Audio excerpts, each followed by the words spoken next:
आर्यन ने एक पुरानी चमड़े में बंधी किताब के पन्ने पलटे। उसकी आंखों में एक चमक थी, जैसे उसे किसी रहस्य की तलाश हो। आसपास का सन्नाटा उसे और भी अधिक आकर्षित कर रहा था।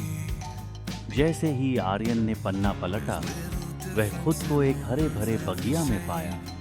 रंग बिरंगी चिड़ियां उसके आसपास उड़ रही थीं, खेतियां लहलहा रही थीं और हवा में ताजगी की महक थी। वाह, ये तो अद्भुत है। उसने खुद से कहा। अचानक एक मोटी किताब सुनहरे अक्षरों से बनी हुई उसके सामने आकर रुक गई।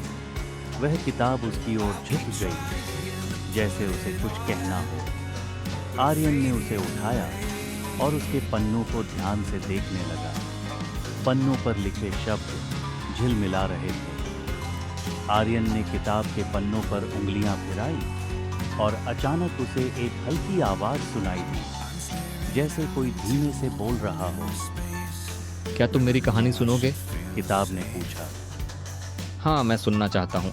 आर्यन ने उत्सुकता से उत्तर दिया। किताब ने उसे एक नए संसार में ले जाना शुरू किया, जहां रॉकेट आकाश में उड़ते थे और विज्ञान की शक्तियां विभिन्न रूपों में प्रकट होती थीं।